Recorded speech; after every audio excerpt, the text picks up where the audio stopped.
Pemirsa, pengelola Lembang Park and Zoo membenarkan adanya kabar mengenai hewan macan tutul yang lepas dari kandang karantina yang bukan milik pihaknya. Akan tetapi hewan titipan hasil evakuasi tim Balai Besar Konservasi Sumber Daya Alam atau BKSDA Kabupaten Kuningan, Jawa Barat.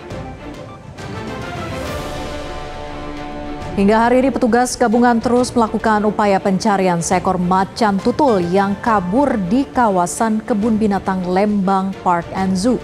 Seorang pengelola mengungkap kronologi lepasnya seekor macan tutul. Sebelumnya macan tutul ini dititipkan BKSDA hasil dari penangkapan di kawasan Kuningan beberapa waktu lalu.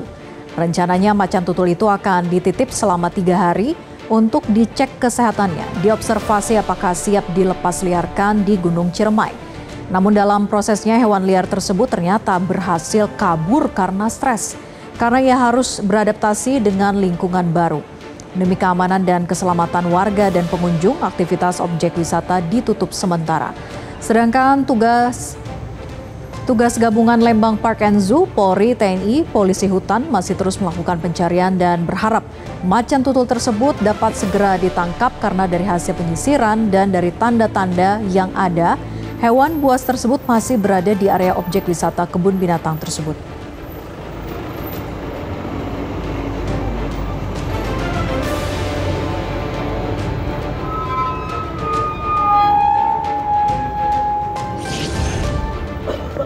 Penampakan macan tutul di Balai Desa Kota Manarakan, guys. Lagi bilang damkar. Viralkan di Manarakan aja. Ayam macan tutul. Badan belakang.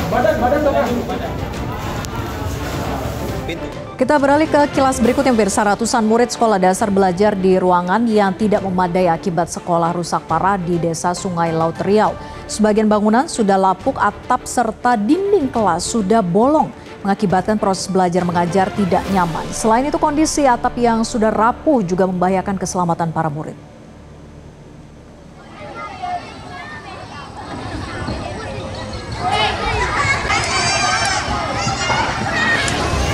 Miris di Sekolah Dasar Negeri 004 Desa Sungai Laut, Indragiri Hilir, bangunan sekolah rusak parah memaksa sebagian siswa belajar di lantai, bahkan di pelataran sekolah.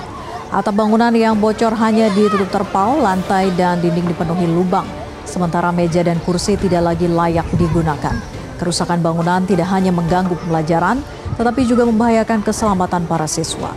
Dengan jumlah murid mencapai 400 orang lebih, kegiatan belajar terpaksa dibagi menjadi 3 sesi setiap harinya.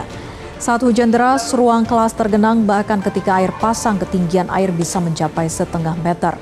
Ini merupakan satu-satunya sekolah dasar di Desa Sungai Laut. Harapan mereka sederhana, agar anak-anak bisa menempuh pendidikan dengan aman, layak, dan memiliki masa depan yang lebih baik. Sementara itu, para siswa hanya bisa berharap agar suatu saat mereka dapat belajar di ruang kelas yang aman dan nyaman, seperti sekolah lain pada umumnya. Adil, kenapa gitu bukunya Adil, tasnya? Sudah baca, Pak. Ya, semoga segera ada perhatian khusus dari Pemda setempat. Kondisi sekolah yang rusak parah membahayakan keselamatan para siswa tentunya. Dan di sisi lain, semangat para siswa menempuh pendidikan patut kita apresiasi. Semoga ada penanganan serius secepatnya. Kita ke kilas berikutnya, pemirsa. Seorang pembuat roti di Australia Barat Daya ini membuktikan bahwa makanan itu tidak harus sempurna untuk jadi hidangan lezat. Nah, lewat kolaborasi dengan petani lokal, ia mengubah buah dan sayur yang cacat jadi roti dan kue berkualitas. Dari dapur kecilnya di Bridgetown, Will Gratham ini menyulap produk pertanian yang tak lolos standar supermarket menjadi makanan panggang yang menggugah selera. Pembuat roti kelahiran Jerman ini bermitra dengan petani lokal menyelamatkan bahan pangan kelas 2 agar tidak berakhir di tempat sampah. Mulai dari kulit, tangkai hingga bagian buah yang biasanya dibuang, semuanya dimanfaatkan untuk mengurangi limbah.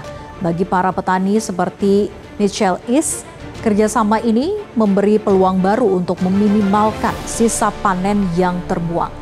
Inisiatif ini menjadi contoh bagaimana inovasi dapur bisa membantu menyelesaikan masalah global.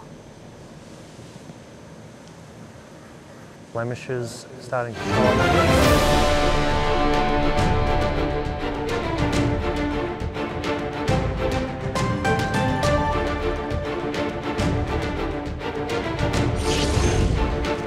Jelajahi cara baru mendapatkan informasi. Download Metro TV Extend sekarang.